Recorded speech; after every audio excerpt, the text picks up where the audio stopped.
The Raptors were able to force a Game 7 after a hard-fought win against the Celtics in Game 6. But unfortunately, their season was cut short after a Game 7 loss, and here's how it went down. We've all heard the saying that basketball is a game of runs, and that was very true in this Game 7. The Celtics hit first with a 13-0 run in the first quarter.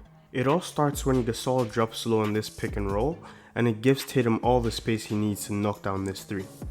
On this play, the Raptors look like they're in a zone defense and trying to keep the ball away from Kemba, but he's able to take advantage of this by accepting the double team from Kyle Lowry and Gasol, and then making the pass to Smart in the corner for the open three.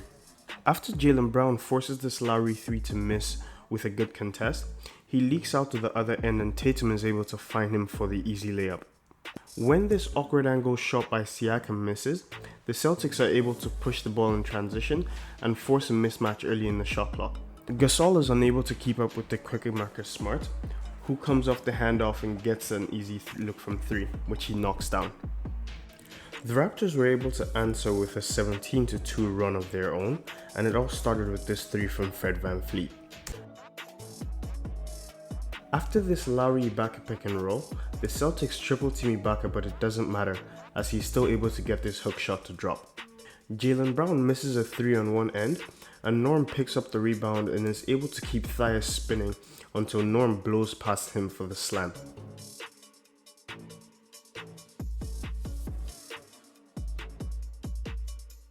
Lowry misses this contested layup, but OG is there to clean it up with this spin move into a layup. After a timeout, Freddie is able to find cutting Thomas for a good look from three, and on the next play, Ibaka knocks down a three of his own, giving the Raptors their first lead of the game.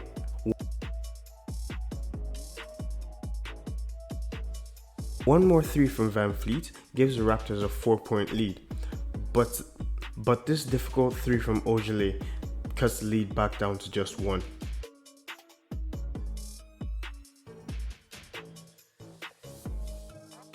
The second quarter was a mixed bag for the Raptors. They were able to open a 7-point lead, which was their largest for the game, but turnovers quickly blew that lead away. The quarter started off with this nice drive by Norm, and this Steve Nash-like dime from Lowry to Ibaka for the easy dunk. Freddie blows by Williams and uses his body to protect the ball from the shot blocker, and then gets the layup to fall.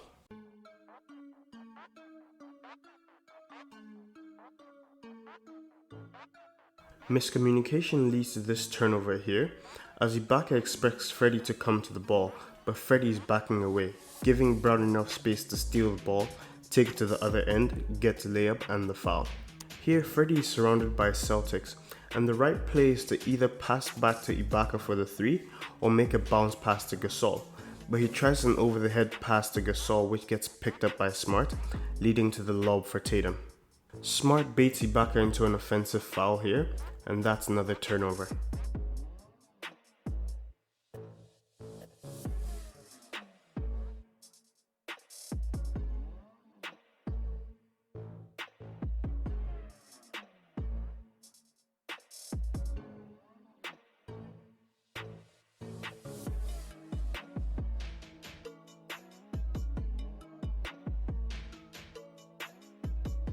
After giving the ball away this many times, the Raptors were fortunate to only be down 4 going into the third quarter.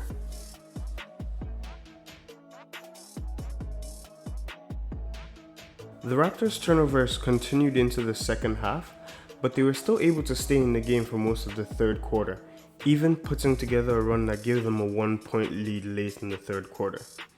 This run was fueled by some great defense and some impressive shooting from three.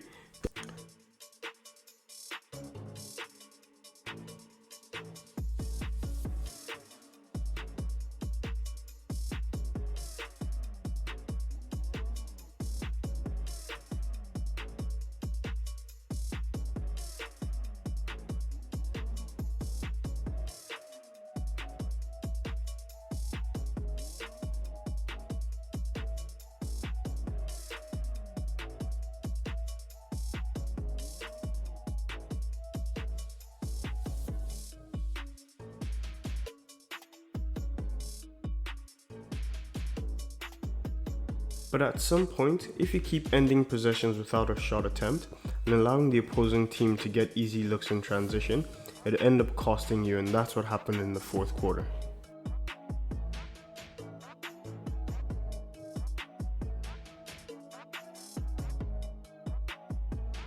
This Siakam drive ends in a turnover, and the Celtics are able to take advantage in the secondary break, and Kemba gets a mid-range jump shot to fall after getting fouled.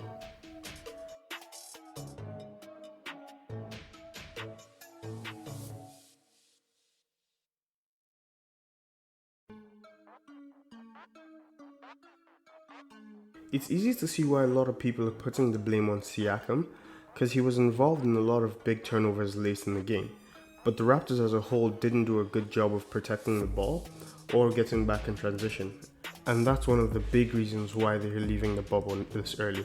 This fast break by Norm gave all Raptors fans one last hope for overtime, but Marcus Smart was there to make sure that that wouldn't happen. Maybe if this was Game 6, Norm could have found a way to score in that possession. Overall, this was a great season for the Raptors. Most of the media didn't have them in the top 4, some didn't even have them making the playoffs this season, but they showed why they were champions last year with the way they fought to the very end. If you like what you saw in this video, please don't forget to hit that like button and subscribe if you haven't already. In the coming weeks, I'll be going over some of the Raptors' favorite play to run during the season, and I'll be covering everything Raptors related.